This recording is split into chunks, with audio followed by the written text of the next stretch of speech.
soir. Seigneur, nous avons besoin de la délivrance dans tous les domaines de nos vies. Voilà pourquoi nous avons besoin de ta parole.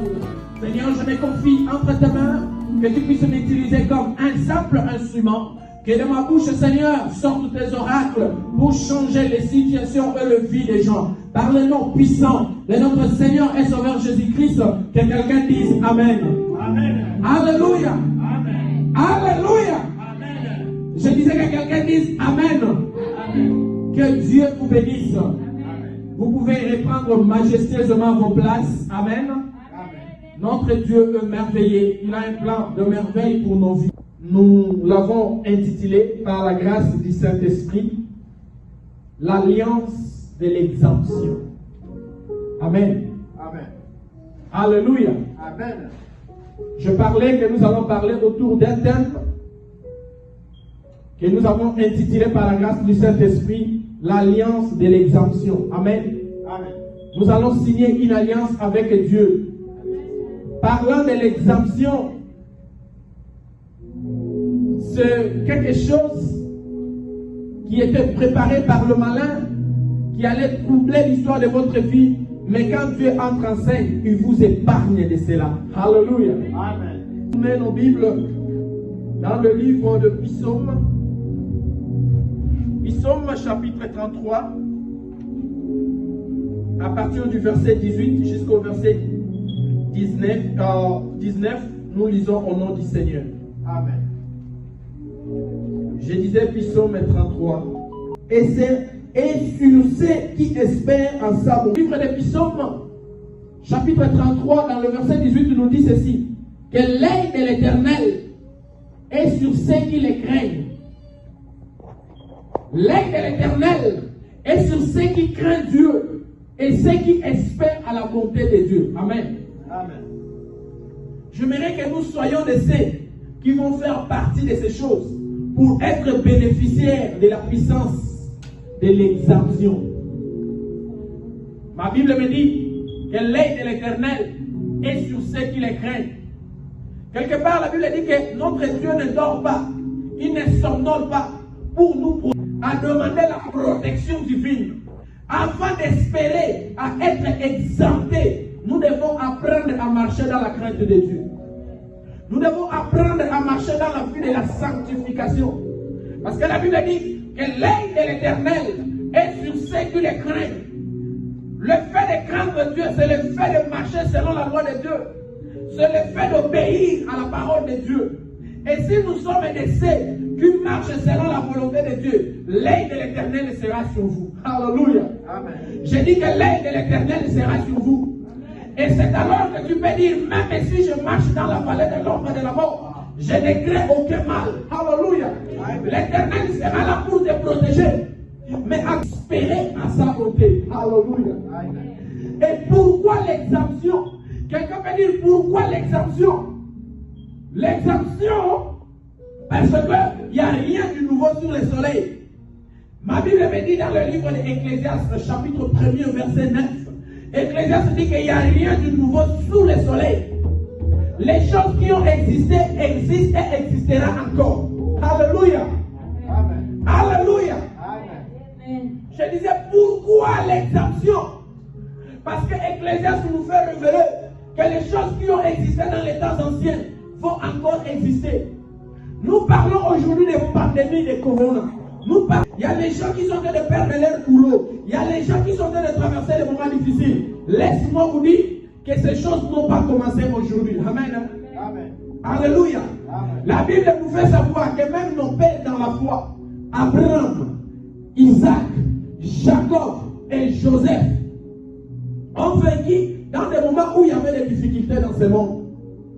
Dans les temps d'Abraham, par exemple dans le livre de Genèse chapitre 12, à partir du verset 10 jusqu'au verset 16, la Bible nous fait savoir comment est-ce qu'il y avait la crise, il y avait la famine.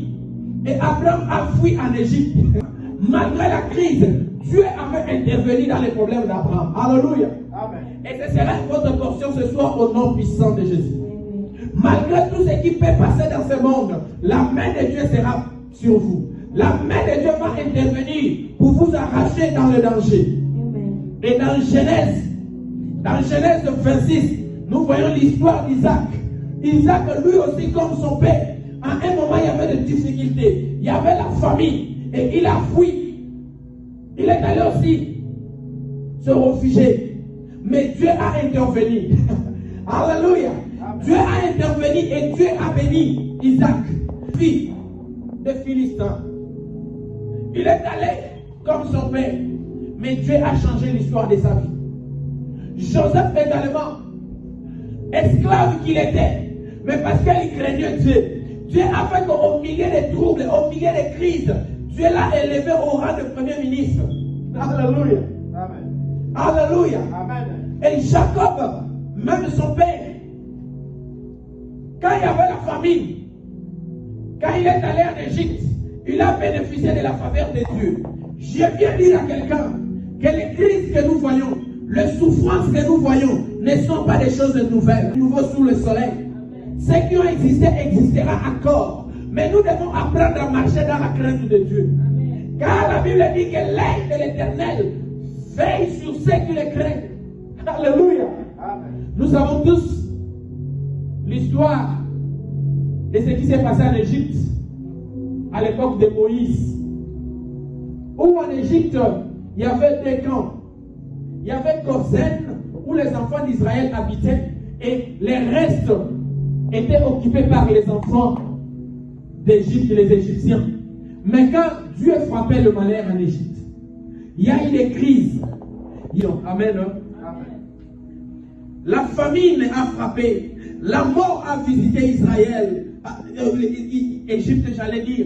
Mais les enfants d'Israël étaient sous la couverture de Dieu. C'est parce qu'ils craignaient Dieu. Nous allons lire le livre d'Exode, chapitre 10, verset 21. Exode 10, verset 21. Ma Bible dit ceci. L'Éternel dit à Moïse, étends ta main vers le ciel, et qu'il ait des ténèbres sur le pays d'Égypte, et que l'on puisse les toucher des Égyptiens. Mais là où les enfants d'Israël habitaient, il y avait la lumière. Amen. Amen. Et toujours dans le livre d'Exode, vous allez voir quand Dieu a frappé de mort le premier-né d'Égypte, aucun des enfants d'Israël a été touché. Ils ont perdu leur bétail, ils ont perdu leur bien, mais les enfants d'Israël étaient dans la sécurité. Pourquoi? Parce qu'ils marchaient dans la crainte de Dieu. Amen. So, je viens dire à quelqu'un que peu importe les choses qui sont en train de frapper le monde, si nous allons apprendre à marcher dans la crainte de Dieu, la puissance d'exemption sera notre portion au nom de Jésus. Amen. Amen. Amen. Et Israël a commencé par l'enfant de Pharaon. Même l'enfant de son serviteur, même de leur bétail avait trouvé la mort. Mais Moïse était tranquillement chez lui. Il n'est pas allé bégayer, implorer Pharaon encore pour le libérer. Mais c'est Pharaon qui a envoyé le messager. Alléluia. Il a dit, mais quittez mon pays. Alléluia. Et quand les enfants d'Israël sortaient d'Égypte, les Égyptiens sont venus avec de présents, des choses en or, beaucoup de choses. Ils ont donné aux enfants d'Israël. On leur implorait de quitter. Cela étant, je viens annoncer à quelqu'un qu'elle n'avait plus le temps d'aller implorer cette personne. Attache-toi à Dieu. Dieu va s'occuper de cette personne. Alléluia. Amen. Cette personne sera mal à l'aise. Elle va commencer à te chasser et libérer. Alléluia. Il va dire, va servir ton Dieu. Et il ne va pas te laisser aller ma vie. Il va venir avec le présent, avec des choses en or pour t'offrir, pour que tu aies des choses à donner à ton Dieu. Alléluia. Amen. Amen. Les enfants d'Israël étaient des esclaves en Égypte. Mais Dieu a changé les règles de Dieu. Oh, il y a certaines personnes qui croyaient au travers de leurs fétiches, au travers des systèmes qu'ils ont fait. Lâche-toi à Dieu, marche dans la crainte de Dieu. La puissance de l'exemption sera votre portion au nom de Jésus. Amen. Alléluia. Amen. À cette maladie va vous libérer au nom puissant de Jésus. Les secrets, c'est seulement de s'attacher en Jésus. Amen. Amen. La Bible dit que l'œil de l'Éternel veille sur ceux qui les craignent. Nous voyons, il y avait la différence en Égypte. Là où les enfants d'Israël habitaient, il n'y avait pas de mort. Il n'y avait pas de cris, de pleurs. Mais en Égypte, il y en avait. La maladie de corona ne va pas s'approcher de vous au nom puissant de Jésus. Vous et votre famille, nous pouvons fuir par Jésus-Christ. Alléluia. Ces micros commencent à faire trop de bruit. Amen. Amen. Je disais que pendant que les gens sont en train de perdre leur maison, ils sont en train de perdre leurs biens, ils sont en train de perdre les emplois, ils ne trouvent pas de quoi faire nourrir leur famille entre les 2 bouts du mois. Mais quand on s'attache à Jésus, même au milieu de la crise, il va créer les chemins. Alléluia. Amen. Mais il y a des conditions. Qu'est-ce que nous allons faire pour vivre la vie de l'exemption? Être mis en part. Alléluia. J'aimerais lire cela. Ma Bible me dit ceci. 1 Pierre. 1 Pierre, chapitre 2, verset 9. Écoutez.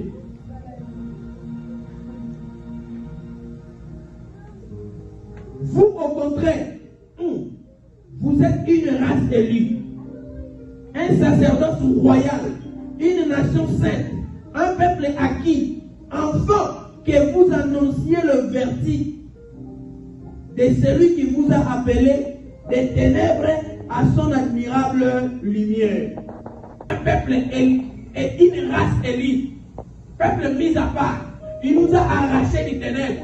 Quand les ténèbres vont te visiter, quand la maladie va te visiter, quand la morosité va te visiter, tu dois te rappeler toi-même que je suis une personne différente. Et la connaissance de ces choses en toi fera que tu puisses marcher dans la vie de la domination. Alléluia. Amen.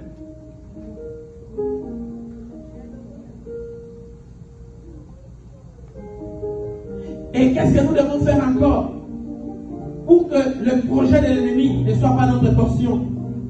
Nous devons marcher dans les pratiques d'alliance.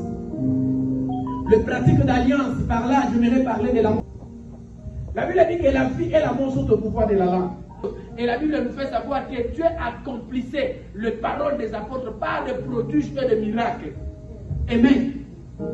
Alléluia. Amen. Les choses que tu veux voir dans ta vie, il faut commencer à les confesser. Nous ne sommes pas de ceux qui vivent. La Bible dit que nous ne vivons pas selon la vie, mais selon la foi. Alléluia. Amen. Nous devons vivre selon la foi. Et la foi appelle les choses qui n'existent pas comme les choses existaient déjà. Au milieu des blocages, confesse la délivrance. Dites aux enfants d'Israël, je vais faire tel qu'ils ont dit à mes oreilles. Alléluia. Paquet de bénédictions. Et il te voit dans l'attitude morose.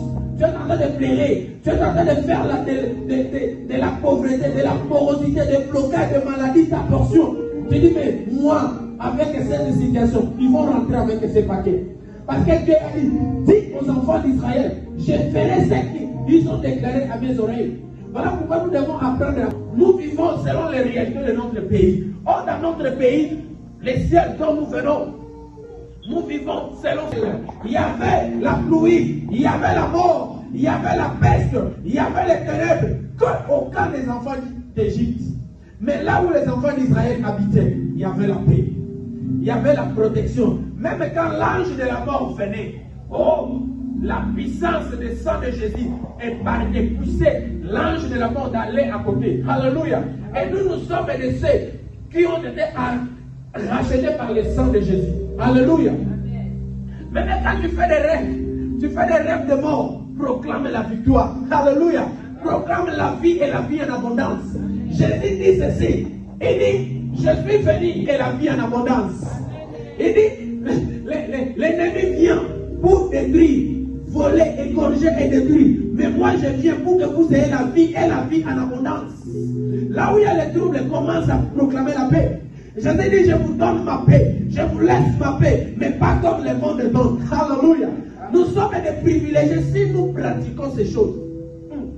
Ces choses, c'est pour nous les enfants de Dieu. Alléluia. Mais l'ignorance de ces choses, si nous ne mettons pas ces choses en pratique, nous allons souffrir comme tout le monde. Vous savez, en Israël, quand les enfants d'Israël étaient encore en Égypte, pendant que Joseph régnait. Et Dieu l'a béni. Et tous les enfants d'Israël, Jacob est venu avec le frère de Joseph. Il était en sécurité, il était dans la paix. Dans le même monde que nous vivons, le jour ici, il y a la crise. Il y a beaucoup de gens qui vont perdre les choses, mais ces choses ne seront pas notre portion. Nous allons apprendre les gens qui vont faire les accidents, qui vont mourir. Mais nous, la maladie, les accidents ne sera jamais notre portion. Pourquoi? Parce qu'il y a la puissance d'exemption. Alléluia. Alléluia. Alléluia. Ah, est-ce que je peux parler à quelqu'un? Je disais que le sang de Jésus est le sang de la protection. Les enfants d'Israël, quand ils étaient en Égypte, la puissance de la mort a visité l'Égypte. Mais là où il y avait les hommes, alléluia. Et nous devons changer notre mentalité. Nous devons changer notre façon de voir les choses. Tu sais que tu marches dans la crainte de Dieu, tu commences à prophétiser les bonnes choses, tu commences à déclarer les bonnes choses. Le diable fera en sorte qu'il te présente les mauvaises choses. Mais il ne faut pas céder à cela. Alléluia. Alléluia. Et si nous avons cette mentalité, la victoire sera notre portion au nom puissant de Jésus. Amen. Chapitre 9. Amen. Amen.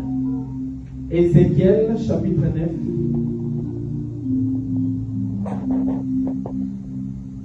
Ézéchiel, chapitre 9, verset 6. Écoutez.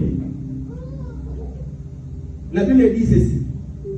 Tuez, détruisez le vieillard, les jeunes hommes, les vierges, les enfants et les femmes. Mais n'approchez pas de quiconque aura sur lui la marque. Amen. Je disais que la puissance de l'exemption sera au nom de Jésus. Amen. Amen. Amen. Alléluia. Amen. Nous allons prier. Nous allons tous nous lever et nous allons faire cette prière.